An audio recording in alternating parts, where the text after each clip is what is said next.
Good morning everybody.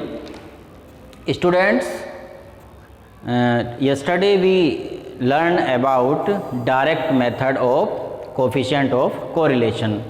Today we are going to learn shortcut method of coefficient of correlation. How to find coefficient correlation by shortcut method and when this method is used. We will know today when this method we use. Yes तो यहाँ पर देखिए x series given है और y series given है हमें, और हमें फाइंड करना है कोफिशिएंट ऑफ कोरिलेशन r.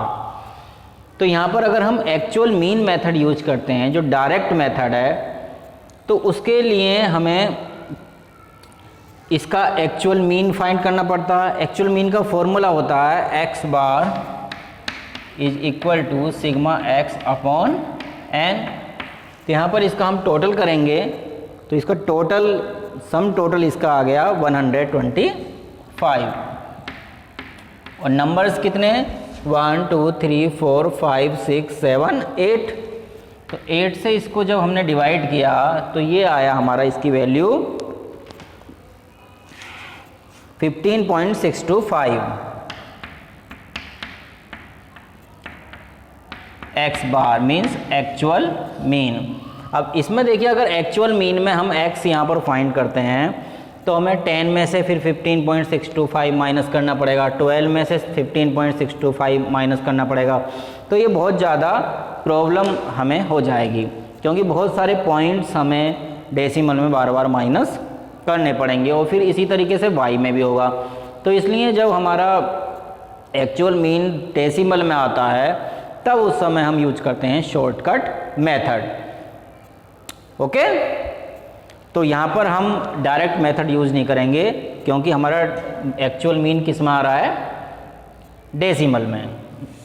तो यहाँ हम कर रहे हैं शॉर्टकट मेथड. तो यहाँ पर हमें मीन फाइंड करने की कोई रिक्वायरमेंट नहीं है, तो इसको हम इरेज कर देंगे. तो अब शॉर्टकट मेथड में हमें रिक्वायरमेंट है sigma D X D Y. तो dx और dy की रिक्वायरमेंट सबसे पहले हमें है, तो इसलिए हमने यहाँ dx लिख लिया. जो भी फॉर्मूले में गिवन है चीज़ वो हम यहाँ पर लिख लेते हैं फर्स्ट ऑफ ऑल. अब यहाँ पर हमने कोई भी एक नंबर हम एज्यूम कर लेंगे एज ए मीन. तो यहाँ पर हमने एज्यूम किया है 15 और y सीरीज में हम एज्यूम कर रहे हैं 42. तो देखिए 10 में से 15 माइनस करेंगे तो कितना बचा -5. 12 में से 15 माइनस किया 3.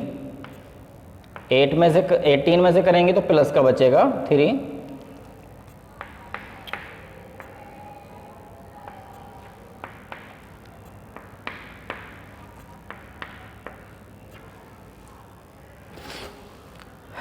अब इसका हम सम टोटल फाइंड करेंगे. 5 और 3 8 हो गया माइनस का.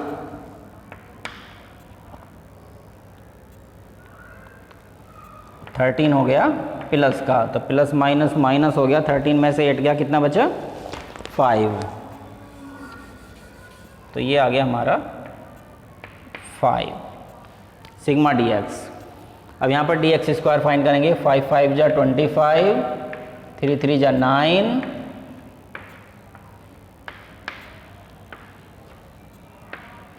अब इसका हम सम टोटल कर लेंगे डी एक्स स्क्वायर का, और इसका हमारा सम टोटल आएगा डी एक्स स्क्वायर का 73.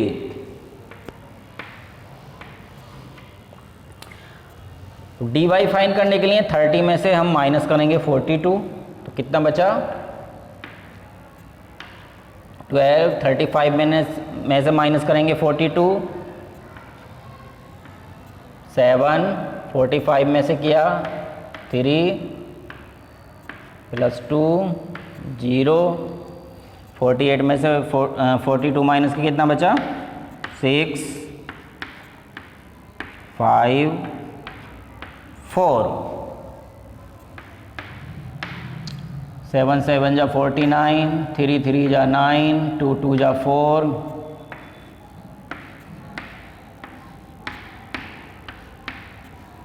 अब यहाँ पर dy सिग्मा dy फाइंड करेंगे हम. तो 12 और 7 कितना हो गया 19, तो माइनस का हो गया, और प्लस का देखिए 20, तो 20 में से 19 गया, कितना बचा 1, तो ये यहाँ पर 1 आ गया सिग्मा डी वाई। अब यहाँ पर डी वाई स्क्वायर कितना हो गया, इसका हम सम टोटल करेंगे, तो सिग्मा डी वाई स्क्वायर कितना हो गया, सम टोटल कीजिए, तो ये आएगा हमारा 283। अब dx और dy इन दोनों की मल्टीप्लाई आपस में हम करेंगे, 5 12 12 5 जा 60,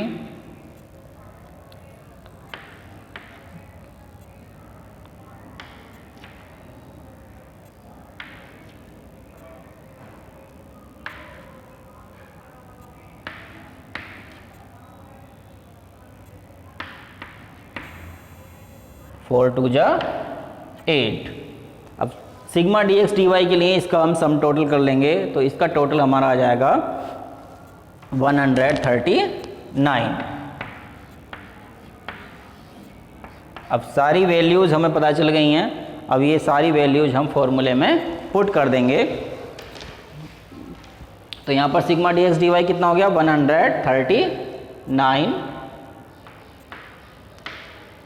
माइनस सिग्मा डी एक्स हो गया 5 मल्टीप्लाई सिग्मा डी वाई हो गया 1 अपॉन एन हो गया 8 upon sigma D X square 73 minus sigma D X कितना है 5 का whole square upon 8 multiply sigma D Y square कितना है 283 माइनस सिग्मा डी वाई कितना 1 अपॉन 8। अब इसको हम सॉल्व कर लेंगे, और सॉल्व करने के बाद हमें कोफिशिएंट ऑफ कोरिलेशन आर की वैल्यू पता चल जाएगी।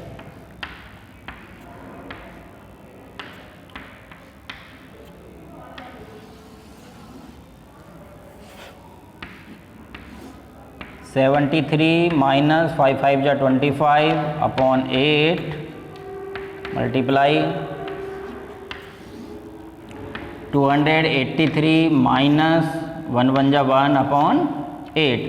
तो देखिए इसको सोल्व करने के लिए हमें एक तो स्क्वायर रूट फाइंड करना आना चाहिए। 5 में 8 से हम डिवाइड करेंगे,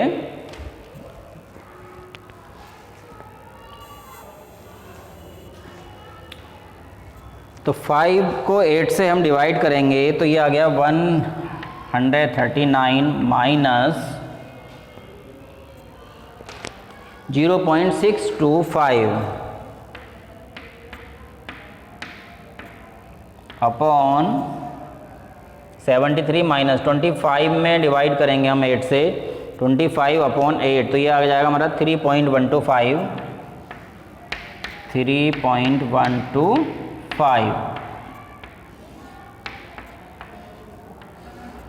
इसी तरीके से 1 को डिवाइड करेंगे 8 से तो ये आ जाएगा हमारा 0.125।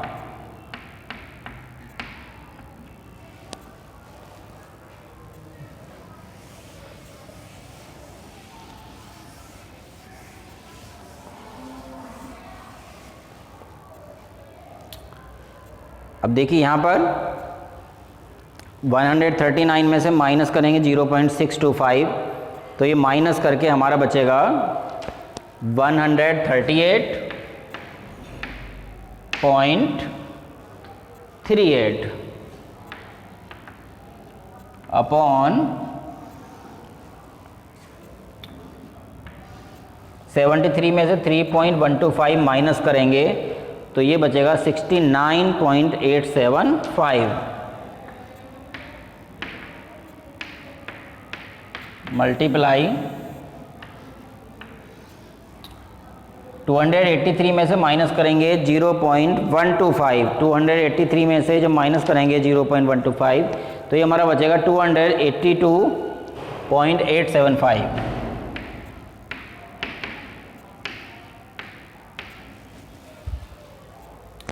और अब देखिए थोड़ा सा हमें इसका स्क्वायर रूट निकालना पड़ेगा।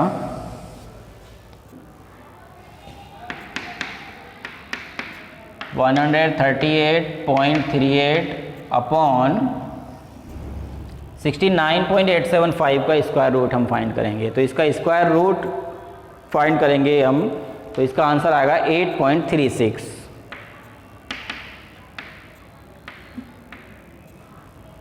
मल्टीप्लाई 282.875 का स्क्वायर रूट फाइंड करेंगे तो ये आएगा 16.82। अब हम क्या करेंगे,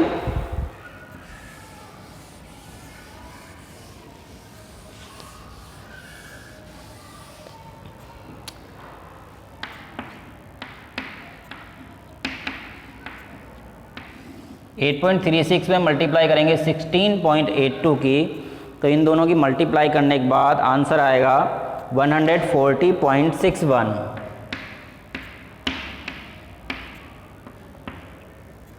तो देखिए ऊपर है 138 और नीचे है 140। अगर 140 ऊपर होता और 140 नीचे होता तो कोरिलेशन कितना आ जाता 1।